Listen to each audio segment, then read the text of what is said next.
Nun nun rawuh. Alhamdulillah Gus Bak rawuh. Neng gak usah mumbul-mumbul jenengan lho nggih. Alhamdulillah mawon nggih. Ora usah lunjuk-lunjuk, alah saking bunga lunjuk-lunjuk nek kepaya engko saking. Nggih pun lah, nggih seneng mawon, seneng mawon. Nggih, alhamdulillah alamin. Niki nun sewu. Terus ngendikane nggih. Terus ngendikan. Nun sewu, Pak. Kersan pun terus ngendikan. Nggih, nggih. Mundak kesuwen sing ngenteni. Nggih, nggih. Nggih. Nggih, Gus Bahak rawuh alhamdulillah. Aja dibuntoni dalane ampun dipun buntoni. Tekone wis rondok keri dibuntoni. Ha iku salahe sampean piyambak.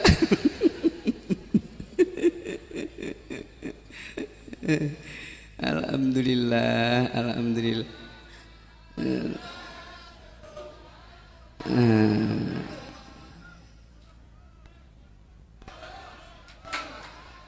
Aja dibuntoni, aja dibuntoni. Ampun, ampun dicedangi. Ampun dicedangi. Pun rene Gus terus jablas rene. Masuk mriki, gak usah mlebu mah. Walah iki piye? Nggih, pun. Nggih. Pun uga aja disalim-salim lah. Sakake kesuwen. Nggih. Nun sewu, nggih, nun sewu. Dinteni wong akeh. Nggih, niki nun sewu kula Gus Bahak ampun rawuh, dados kula anggen kula matur kula cekapi semanten. Kersanipun dipun terasaken Gus Bahak mawon. Ngoten nggih. Kirang langkungipun atur kula nyuwun ageng pangapunten. Billahi taufik wal hidayah. Wassalamualaikum warahmatullahi wabarakatuh.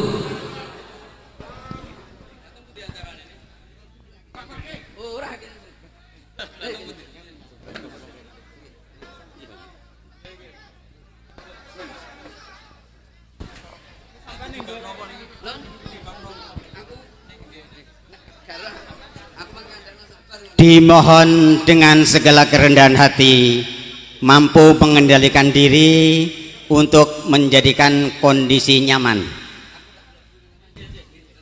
Santri sangat pandai menyesuaikan diri. Hadirin wal hadirat rahimakumullah. Sampailah saatnya yang kita tunggu-tunggu. Alhamdulillah wa syukurillah bi ni'matillah. Panjenenganipun Rama Yai Ahmad Bahauddin Nur Salim sampun rawuh wonten ing majelis ingkang mubarak menika. Saestu-estu kula suwun sih kawelasan pinaraipun ingkang tertib awit kawontenan ingkang kedah kita waspadai. Matur agunging panuwun kawigatosanipun. Wa ila fadilati Syekhina Kiai Ahmad Bahauddin Nur Salim Al-Hajj Al-Hafid fal yatafaddal mashkura. Assalamualaikum warahmatullahi wabarakatuh. Bismillahirrahmanirrahim. Rabbi shrah li sadri wa yassir li amri wa hlul 'uqdatam min lisani yafqahu qawli. Allahumma shalli wa sallim wa barik ala habibika Mustafa Muhammadin wa ala alihi wa sahbihi asma'in. Nama ba'du. Ingkang sangat kula hormati Kiai Haji Agus Maksum Fatoni sedanten jamaah hikam ingkang kula hormati. Iki kula boten ngertos acara napa. Iki acara napa niki?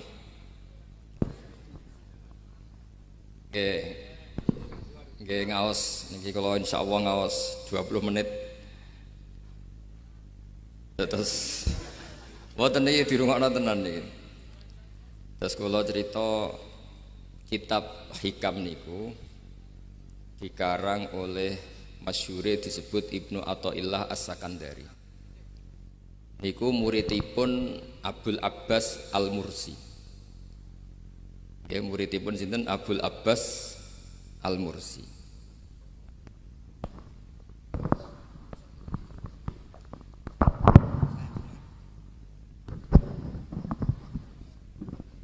Ya kula wangsuli malih nggih terus kitab Hikam niku dikarang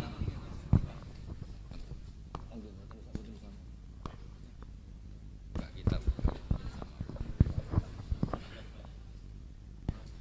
menurut napa-napa kula.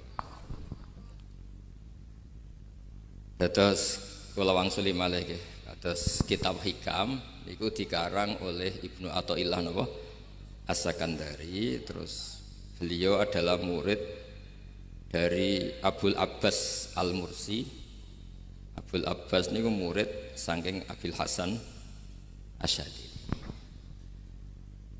Nah, ingkang menginspirasi perilaku ulama di Indonesia khususnya niku adalah tulisan-tulisan utawi madhab-madhab utawi pilihan-pilihan maslak thariqah ingkang dipegang kalian Abul Hasan sinten Asy'ari. Jadi niku nggih nguntungno tiyang Jepon. Madhab ini ora unik. Terus di antara yang diceritakan Syekh Abul Hasan Asy'ari, nate suatu saat ada seorang wali, di mana-mana wali itu nggih selerane namung kepengin parek pangeran, mboten kepengin dosa. Singkat cerita si wali ini berdoa di multazam, tempat paling mustajab, ya Allah, takdirkan saya supaya saya tidak pernah dosa lagi. Jadi ndonga supaya ora iso dosa meneh. Niku jawabe pangeran, fa aina ad'u ghufrani. Wong iku nek ora dosa iku sifat ghafur ku ora nganggur. Kok Allah niku wis kadung di sifat ghafur, zat sing akeh napa ngapurane. Dadi umpama donya iku ora ana dosa iku sifat ghafurku terus piye. Dan niku sing dadekno tiyang boten terus seneng dosa niku boten, tapi seneng arep-arep rahmati Allah Subhanahu wa taala meskipun keadaane nate napa dosa. Kemudian itu jadi madhab yang membedakan ahli sunnah dan tidak ahli sunnah. Kamane jadi gerakan ekstrim. Ini ku ahli sunnah ciri khasnya niku mbok wong tahu dosa kaya apa tetap dianggap Islam. Ada kelompok ekstrim khawarij sing darani wong nak dosa niku berarti wis napa kafir. Jadi itu efeknya luar biasa dari madhab-madhab itu. Lalu kenapa madhab Abul Hasan Asy'ari yang kita pilih? Karena kalau orang Islam kamu kafirkan niku mboten ketemu, cara akal niku mboten ketemu. Nggih cara berpikir kita masyhur Abul Hasan Asy'ari ngendikan wong iku nak kafir mulai cilik nganti 70 tahun. Kula baleni malih nggih, tiyang kafir cilik ngantos 70 tahun. Itu kan menjadi mukmin itu hanya dengan melafadzkan apa? Syahadat la ilaha illallah Muhammadur Rasulullah. Niku hadhil kalimah satu ini. Kalimah syahadah niku saged ngilangi kekafiran 70 tahun. Artinya kalimat ini adalah kalimatun dakhala fihal kafiru al-islam atau kalimatun sara bihal kafiru musliman. Jadi ngaji rileks ini tanamkan di hati. Ini adalah kalimat yang orang kafir saja menjadi muslim, hanya sekali dilafadzkan. Masa lalu dengan kalimat yang sama tiang muslim menjadi kafir. Ini pun buatan ketemu akal. Makanya madhab takfiri, madhab gampang mengkafirkan orang itu jelas madhab yang enggak ada rujukannya sama sekali, enggak ada pegangan ilmiahnya sama sekali. Wong kafir wae dadi Islam, mosok wong Islam dadi kafir. Mau perkara tahlilan ning kuburan. Gara-gara tahlilane nyekel patok dianggap napa? Mergo dianggap njaluk napa? Njaluk bae, njaluk kubur. Mulane dawuh Said Muhammad masyhur itu diterjemah di seluruh bahasa di dunia. Wong-wong sing ngafirno iku mbok yo sekali-kali nginceng iku ngrungokno. Lho kula nu sampean tahlil iku yo ora seneng. Kadang sing tahlil iku yo rada kurang ajar. Kula niku Yang ben nak mati, nak sing tahlil nang Jepun ora seneng. Mergo ya rada sombong lah wong tahlil iku ya kadang rada sombong. Misale ngaten, kula kiyaine jenengan. Dongane ngene, ya Allah, ini guru saya. Ingkana muhsinan fazid fi ihsani. Kalau dia baik, itu ya tambahlah kebaikannya. Mosok murid muni gurune baik itu kalau itu kan ngenyak uang. Kene soleh-soleh permanen dianggap napa? Jadi dongane itu ngeper, ingkana muhsinan fazid fi ihsani. Wa ingkana musian fatajawas anhu misalnya kalau dia orang buruk, kalau beliau orang buruk yang kau maafkan.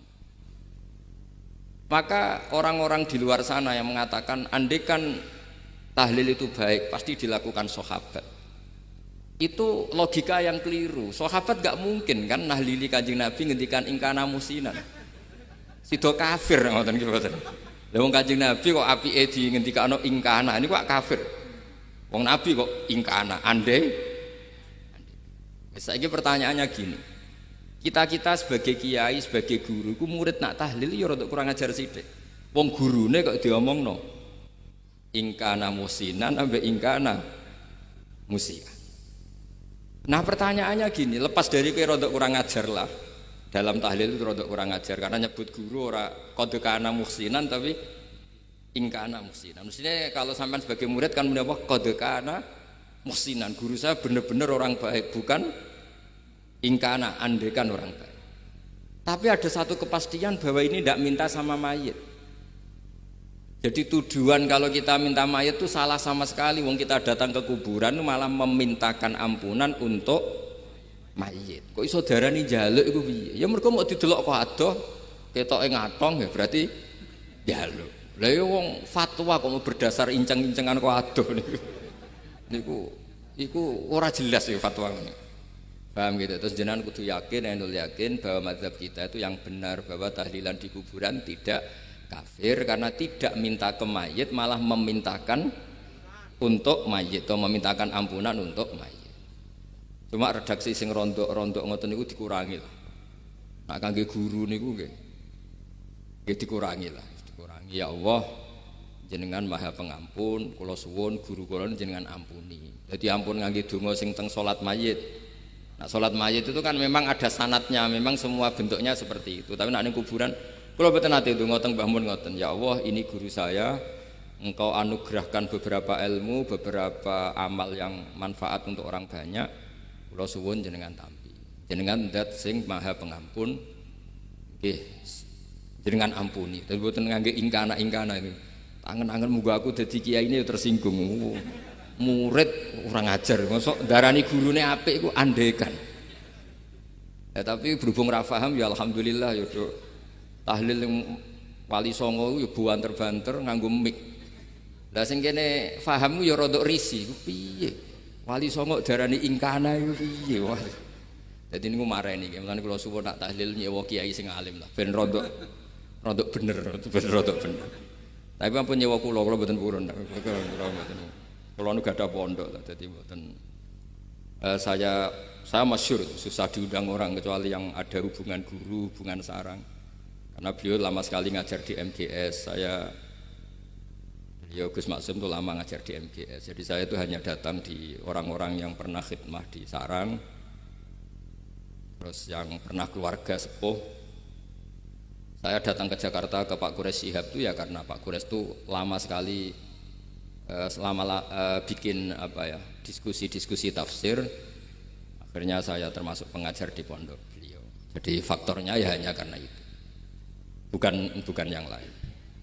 Terus kula suwun nggih, jenengan kedah yakin kalau faham takfiri yang memudahkan mengkafirkan orang lain itu faham yang salah. Karena itu bahaya. Terus bahaya kedua secara fikih. Secara fikih itu nanti repot. Kalau nanti di salah satu seminar itu sudah mau zuhur, ketemu satu narasumber yang gampang mengkafirkan orang. Itu separuh masjid, kebetulan mereka banyak yang bisa ngaji itu terus gak sholat zuhur. Gak sholat zuhur. Ditanya sama mereka, lu kok gak sholat zuhur ini sudah masuk waktu? Kan sholat hanya wajib untuk orang muslim, kita akan kafir. Ya karena dikafirkan tadi kan, kalau kita akan dikafirkan. Akhirnya gak kafir, salat. Efek dari mazhab itu panjang. Kalau betul faham mereka itu betul, berarti yang sudah kafir, orang kafir itu wajib sholat enggak kan? Itu malah panjang kan, karena terus menjadikan orang Islam tidak nopo, tidak sholat. Nanti ke masjid tidak boleh, orang kafir nggak boleh masuk masjid. Itu efek fikihnya panjang. Jadi kalau suwun mazhab Abil Hasan Asyadzili niku dipegang. Nah itu madhab beliau itu implementasinya di teng kitab Hikam nih. Karena Hikam itu putu murid yang paling bisa mengimplementasikan, menjelaskan cara pandang madhab Abul Hasan Asyadzili sing dados thariqah Syadziliyah. Terus ketiga, itu cara pandang itu detail. Detail itu jelimet. Mesti sampean ora kepikiran. Misalnya begini. Ketika ada orang salah jenengan marah, itu sebenarnya karena salahnya apa karena hal yang lain? Normalnya orang itu berpikir karena salahnya, itu keliru cara Abul Hasan Asyadzili. Pasti kamu marah itu karena ada hal lain. Misalnya kayak pembantu, elek, kriting, mecahno gelas, mesti langsung gua ngamuk. Alasannya mecahno gelas. Tapi nek sing mecahno iku wong ayu, kowe iso ngamuk. Kowe iso ngamuk wong ayu. Mecahno gelas lah. Kok gelas lemari, ora usah gelas. Sama, kamu janjian sama orang, wongnya nyulayani janji, mesti mbok maki-maki. Katanya jam 10 kok udah datang gini-gini. Nah, tapi kalau yang terlambat itu wong sing ngutangi kowe iso ngamuk orang sing ngutangi kowe. Atau sing terlambat itu komandannya, atasan kamu, atau kiainya. Artinya gini, ketika kamu marah atas nama terlambat, itu sebetulnya karena terlambat atau karena hal lain. Nah, maksiat juga gitu. Cara pikirannya Abul Hasan Asyadzili, ketika kowe roh misalnya cawe itu maco naik apa lah ninja atau apa, mesti kowe darani wah seluput suwuk. Tapi nak dikandani, niku putune jenengan. Mesti langsung ya Allah jenengan sepunten. Jadi sebenarnya kita kebencian sama orang lain tuh karena kebetulan tuh tidak keluarga kita. Coba kalau itu keluarga kita, pasti kita mikir ulang. Kowe gedeng wong ra salat, mesti sebabnya dua. Satu tidak sholat, dua kebetulan itu tidak anak kamu. Kalau itu anak kamu pasti istighfar berhari-hari untuk dimaafkan Allah, bukan maksud no. Tapi kalau orang lain kue, pertanyaannya sebetulnya kamu benci itu karena tidak sholatnya, apa karena plus dia tidak anak kamu? Nah itu pikirannya Abul Hasan Kue ngamuk itu gelas pecah, itu perkara itu pecah gelas apa plus yang pecah elek. Nah itu pecundang kita, itu cara pikiran Abul Hasan. Kita ini pecundang itu enggak fair, apa? Betul fair. Nah itu terus beliau diantaranya punya cerita Nabi Ibrahim itu pernah diangkat ke Allah di alam malakut. Di alam malakut kemudian ini ada di kitab Hikam juz 2 halaman 4 yang di bab ini yang saya baca. Ini cerita terakhir nih pun bantu pun sampean tak ngaji suwi-suwi ora mesti paham aduk sediluk. Nak sediluk kan dia alasan, kenapa ora paham? Salah Gus Pak mulangi sediluk. Lah nak suwi sampean ora paham malah ribet kan? Diulang suwi ora paham goblok tenan berarti kan gitu. Nah ini untuk menjaga harkat dan martabat niku ngajine sediluk mawon dan takoki malaikat. Kenapa ora paham? Salah Gus Pak ngajine sediluk. Jadi duwe napa? Alibi lah gada napa? Pembelaan. Nabi Ibrahim itu diangkat di alam malakut. Karena beliau seorang nabi melihat orang maksiat ditanya sama Allah, ya Allah, itu orang-orang maksiat itu makan dari rizkimu, menempati bumimu dan semua fasilitas yang kau bikin. Lalu menurut kamu gimana Ibrahim? Ya bunuh saja, matikan saja. Sama Allah dituruti. Melihat lagi ada maksiat yang berbeda, selalu Nabi Ibrahim usul itu dimatikan. Jadi Ibrahim pernah jadi garis keras lagi, keras sekali. Lalu suatu saat Nabi Ibrahim itu disuruh nyembelih Ismail. Disuruh nyembelih apa? Ismail. Baru disuruh nyembelih Ismail, Nabi Ibrahim tanya, ini anak saya ya Allah, ini samratu fuadi, ini buah hati saya, kenapa engkau nyuruh menyembelih? Jara ngetikane pangeran, apa kamu tidak ingat ketika tak angkat di alam malakut beberapa hambaku kamu usul supaya tak bunuh. Cara Jawane, cara Jepone kuwi ora rasane dadi aku. Aku iku pangeran sing gawe aku enak wae usul-usul kon mateni jare. Saiki gentenan, saiki anakmu sembelih. Rumang sama udah di pangeran gak sayang mbek kaula. Kita dadekno nabi ku kon dakwah ora kon mateni. Nabi Ibrahim nangis. Nah inilah perbandingan bagi kita. Sebenarnya saat kita benci maksiat, itu sebetulnya di hati kita itu tidak hanya maksiat. Kita ada dak fairnya. Plus itu dak orang yang terkait dengan kita. Jika misalnya mau wangkel, misalnya penyanyi sing piye mau wangkel. Suatu saat penyanyi ku WA kuwe, "Mas aku ya gelem dadi bojomu, ilang mangkelmu." Jadi pecundang, kita ini sebetulnya pecundang. Nah, syukur-syukur memang makom kamu sudah tinggi. Memang benar-benar benci karena maksiat. Paribasane wayu gelem mbok rabi tetap mangkel. Tapi saya tidak yakin. Soleh-soleh seperti ini imannya sampai seperti itu tidak yakin. Dan saya kalau yakin begitu berarti keyakinan salah itu salah dan bodoh itu. Karena itu enggak terbukti. Makanya ini kitab baru kalian kitab hikam karena ini acara ngaji hikam kula waos. Sedikit mawon kula waos ini jawabannya Nabi Ibrahim ketika disuruh nyembelih Ismail teng halaman 4 juz 2. Allahumma hadza waladi wa samratu fuadi wa ahabbun nasi ilayya. Fasami qailan yaqul ama tadhkurul lailah allati sa'alta fiha ihlaka abdi. Awama ta'lamu anni rahimun bi ibadi kama anta syaqiqun bi waladik. Jadi Ibrahim anak kamu sembelih. Kata Ibrahim ini enggak mungkin Gusti, ini buah hati saya, kenapa engkau minta ini tak sembelih? Apa kamu tidak ingat pernah mengusulkan saya menghabisi sekian hamba saya? Kalau kamu bisa sayang anak kamu, saya juga sayang hamba-hambaku, enak we. Mikir. Jadi makanya kalau suwon kita ini hidup harus insaf.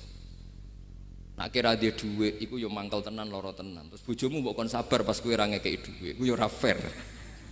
Wis ben-ben ngamuk. Satu kelihatan cerdas. Memang kondisi nggak punya uang itu harus ditanggapi dengan marah. Masa diapresiasi. Pinter mas kowe saiki sudah wong zuhud. Wah ya ribet. Wah ya ribet kan. Wes jos mas sampean. Saiki ra di dhuwit, sampean sudah wong zuhud, wong waroi. Tapi udah mati bareng saiki. Jadi sebetulnya Allah bikin emosi itu andikan boleh dibahasakan wis dipikir.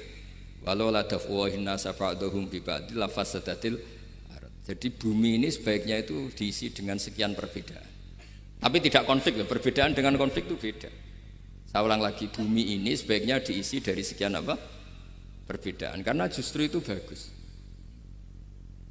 Saya itu berkali-kali bilang, andaikan tidak ada pikiran kedua, ini dunia ini sudah rusak. Harus ada pikiran kedua. Misalnya ono wong kok terlalu apik mbek kanca, mesti bojone sambat. Wong gak men ngopi mbek kancane, ra tau ngapi mbek bojone. Tapi kalau ngopi mbek bojone terus, mesti kancane sing sambat. Wah, jok rabi lali kanca. Ribet. Manusa itu ribet. Kados kula dugi mriki ini hormat Gus Maksum. Nggih mungkin untuk ganjaran. Tapi untuk dosa sithik-sithik ninggal pondok. Jadi ya sudah. Ya mau ndak mau karena memang hidup itu ndak banyak pilihan. Ada orang sering ibadah di masjid sholat itu ya bagus, tapi dia pasti tidak baik dalam sistem sosial. Umpama wong soleh kabeh ning masjid itu donya akeh sing mati, karena tidak ada tim SAR paling murah. Loh iya kan, wong kecelakaan itu penolong pertama itu orang yang di masjid apa sing tukang ning dalan-dalan. Artinya sing ning masjid iktikaf mesti ra duwe ganjaran nulung wong kecelakaan. Artinya ada kebaikan yang pasti nggak bisa dilakukan orang yang sedang di masjid. Andai kan yang di jalan tuh orang-orang soleh itu wah dunya sebaldatun thayyibatu warabun ghafur. Loh ya betul, Nabi pernah ditanya sahabat, ya Rasulullah kita ini senengane ngegeng di jalan. Ya kata Nabi ya sudah nggak apa-apa, asal a'tut thoriq haqqaha. Ya kamu memberi haknya jalan. Apa itu? Amar ma'ruf nahi mungkar. Maksudnya nahi mungkar gini. Misalnya di bus itu ada orang soleh mayoritas, itu sing nyopet ya wedi, mergo mesti ditabuki wong akeh. Kalau yang di perapatan wong soleh kabeh, sing beda itu ya isin. Mergo sing perapatan wong soleh kabeh. Nah, masalah iki ra soleh kabeh, mari ribet kan gak soleh kabeh. Jadi sebetulnya Indonesia itu aman kalau yang di jalan tuh soleh semua, karena perempuan lewat gak diganggu, ada copet gak berani, semuanya aman. Maka di Islam itu menyebut kebaikan itu jumlahnya banyak sekali. Tidak bisa kamu wah hebat-hebatnya wong sing ning masjid terus, tidak bisa seperti itu. Andai kan semua orang di masjid, nah ono kecelakaan pertama yang nolong siapa? Nah ono wong golek alamat tuh takok sapa, kabeh ning jero masjid. Ribet kan? Nah, makanya ini Quran bikin aturan wala taq'udu bikulli siratin tu'iduna wa tasudduna an sabilillah. Yang enggak boleh itu duduk di jalan sambil mengganggu atau mengancam hal-hal yang baik. Tapi kalau duduk di jalan justru membantu hal-hal yang baik, maka ini disyariatkan oleh Islam. Jadi ini kita harus mulai mikir ya. Jadi walhasil ngendikane kitab Hikam, bayangkan yang maksiat itu anak kamu, istri kamu. Pilihan kamu itu memaafkan dan minta dimaafkan oleh Allah. Tapi ketika orang lain kamu minta supaya dilaknati Allah, ini tidak fair. Sehingga kita diajari guru-guru kalau minta ampun ighfirli wali walidayya wali jami'il muslimina wal muslimat. Masih dikata wali jami'il muslimina wal muslimat wal mu'minina wal mu'minat. Itu filosofi yang luar biasa, kata jami, semuanya ya Allah engkau maafkan. Bukan keluarga saya tok, siapapun yang berkontribusi terhadap Islam ini engkau maafkan. Begitu juga di muqaddimah khutbah kula suwun harus ditradisikan wala alihi wa sahbihi ajmain. Kata ajmain ini kata pembeda. Mungkin orang baca hanya rutin, tapi kita yang nekuni ilmu, ajmain ini kata kunci. Fa inna ahlas syiah akramu sahabiyan wa ahanu sahabiyan akhir. Jadi tradisi madhab Syiah itu apa? Ada sahabat yang begitu dimulia-muliakan berlebihan kayak Sayyidina Ali, dan ada yang dihinakan kayak Abu Bakar dan Umar. Lalu pembedanya dengan ahli sunnah apa? Kita menghormati sahabat wa sahbihi ajmain. Jadi hadhil kalimah kalimatun fariqah. Ini kalimah pembeda. Jadi ajmain mboten kalimah rutin terus ono jimate ono kasiate niku mboten. Kita maklumatkan ke seluruh dunia bahwa mazhab ahli sunnah ditandai dengan wa ala alihi wa sahbihi ajma'in. Mengenai dawuh Mbah Hasyim wa nukrimu ahlal bait wa nukrimu jami'a ashabi Rasulillah sallallahu alaihi wasallam. Jadi wa nukrimu jami'a ashabi Rasulillah sallallahu alaihi wasallam. Ciri utama mazhab ahli sunnah apa? Menghormati keluarganya Nabi dan menghormati seluruh, ada kalimat apa? Seluruh sahabat. Jadi kata ajma'in itu kalimatun fariqah atau kalimatul fasl, kalimat yang membedakan mana madhab Syiah dan madhab ahli sunnah apa? Itu kalau jenengan ngaji teng Gus Maksum napa teng Kiai Haji Maksum, di antara madhabnya sinten Nabi Ibrahim yang diceritakan Abdul Hasan apa? Asyadili, kebencian kepada maksiat, kita semua pasti benci maksiat. Tapi gak fair kan, yang satu kamu laknati, yang satu kamu doakan. Ujung-ujungnya apa? Ada unsur hadun nafsi. Kalau yang terkait dengan jenengan mbok dongakno di sepuro, nah yang enggak ada terkait mbok pasutno. Ini kan tidak fair, padahal sama-sama apa? Maksiat. Kalau suwun polemik tentang ketentuan gimana hukumnya ziarah kubur, ya hukumnya baik karena mendoakan atau memintakan ampun untuk yang mati, bukan meminta sama yang Dawuh Sayyid Muhammad kena ora percaya rungokno. Wong didelok kok ado, ora didelok kok ado pancen ya ngeri kan. Patoke diusap-usap. Bariku ndonga, delok kok ado kan njaluk kuburan, padahal mayite ngeluh. Ngeluhe perkara mau, kadang nek sing kiyaine rapati iso ngaji wamen ingkana. Wali kok darani napa? Ya Allah, jika mayit ini, andekan mayit ini baik, maka dan andekan tidak, lu cara kowe dadi mayite. Bocah ora jelas. Mayit, nah makanya ini cobalah kalau sholat jenazah tidak apa-apa doa itu, karena sanatnya seperti itu. Ya, kalau doa guru ya diatur-atur yang baik lah, langsung mawon ya ghafiratunu wal khotiat gini-gini. Saya mohon beliau amal baiknya jangan terima, amal buruknya jangan ampuni, karena guru juga manusia tidak nabi. Boten terus apa? Pakai apa? Ingkana. Apa? Kita beruk. Nah, mulanya itu setelah peristiwa ini Nabi Ibrahim menghentikan faman tabi'ani fa innahu minni wa man asoni fa innaka Ghafurur Rahim. Ya Allah, orang yang ikut saya ya pasti bagian dari saya. Artinya harus berhak mendapat syafaat.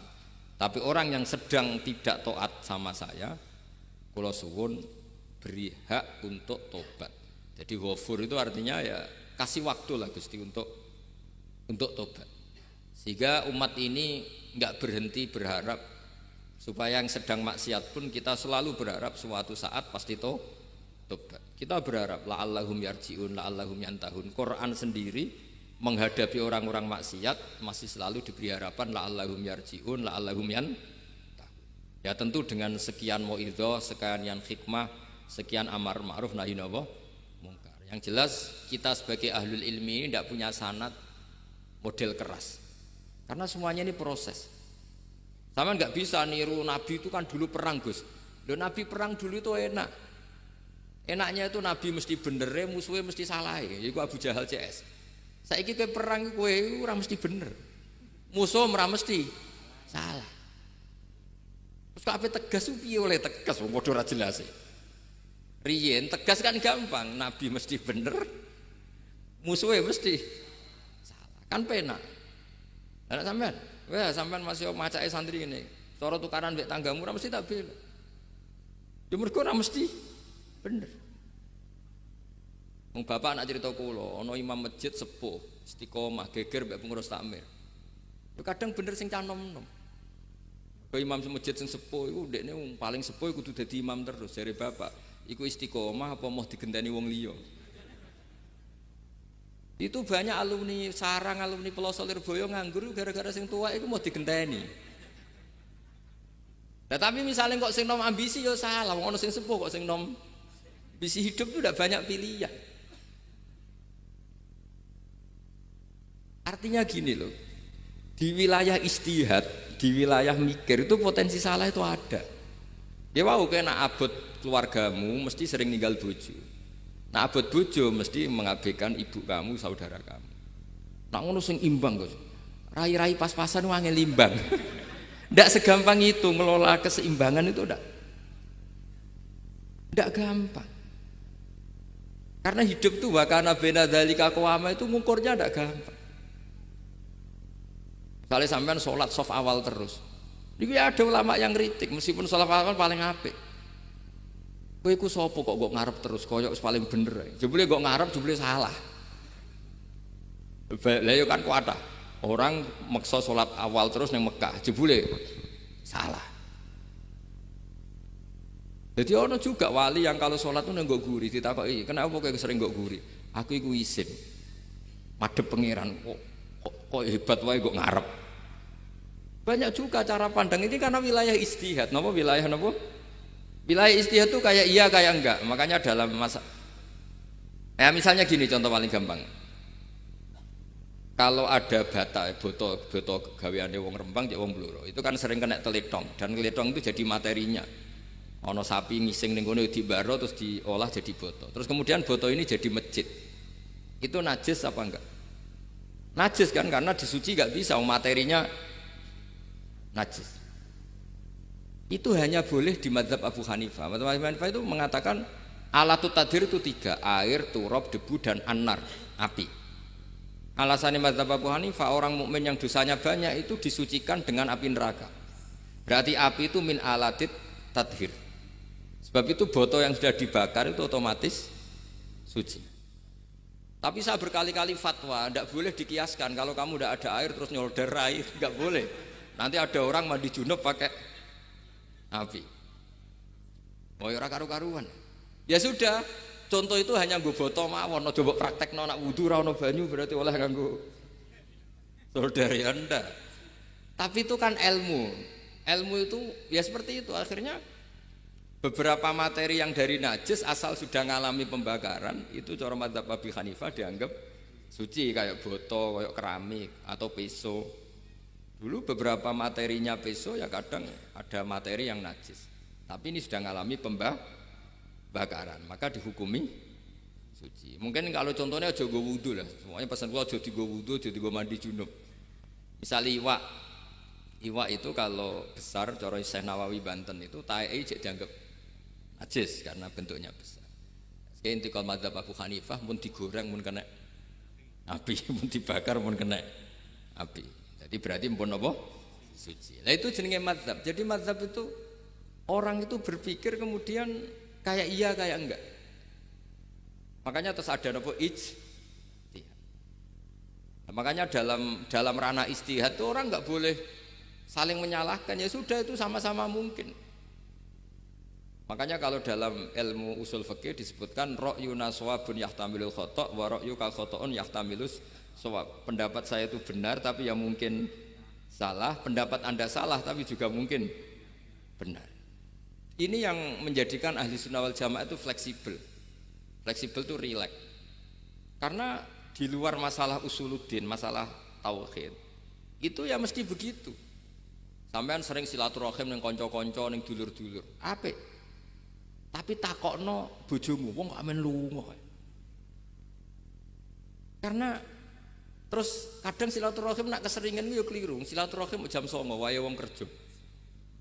Maksudnya piye? Ini kan makanya terus ada orang cara mencintai Nabi itu enggak pernah sowan. Ditanya, "Loh kamu itu mencintai Nabi kok udah pernah sowan?" Ya karena kalau saya sowan ganggu Nabi dong. Nabi kan punya anak, punya keluarga.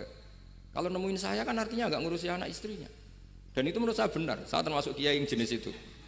Makanya kalau kamu sering sowan saya itu udah tak biji bagus, itu udah bagus ya. Itu pasti ganggu. Tapi misalnya seneng kok rasuan ya lucu, wong seneng kok ora tau sowan. Sampean milih ndi coba? Ini kan lucu kan? Lho sowan tuh mesti ganggu apa enggak? Ya. Tapi seneng kok ora tau sowan ya lucu kan? Nah itu ijtihad, maksudnya ijtihad itu ya ada sahabat yang senang Nabi itu gak pernah sowan. Ya hanya datang ke masjidnya ikut jamaah, tapi gak pernah sowan. Ada lagi sahabat yang kalau disuruh coba wajahnya Nabi itu kayak apa, saya gak pernah melihat. Padahal bertahun-tahun jadi sahabat. Karena ijlalan lahu, saya sangat menghormati beliau sehingga saya merasa gak berani melihat wajah. Ini banyak juga sahabat yang detail mensifati beliau, sampai hajibnya tahu, syaribnya tahu, semuanya tahu. Saking mencintainya, aku nak roh Nabi seneng delok. Sama-sama seneng, tapi cara mengimplementasikan, nah itu wilayah-wilayah napa?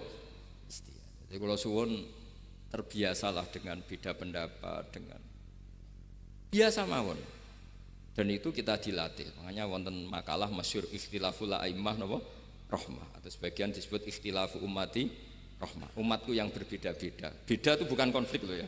Beda pandang, beda sudut materi atau metode atau maslak niku semuanya asal ikhlas dan berbasis ilmu niku kabeh napa rahmah. Yes, ngoten mawon menami-lami. Assalamualaikum warahmatullahi wabarakatuh.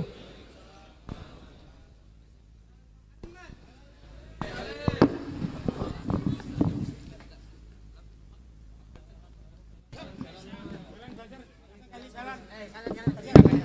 Enggak ada yang bersama, enggak ada.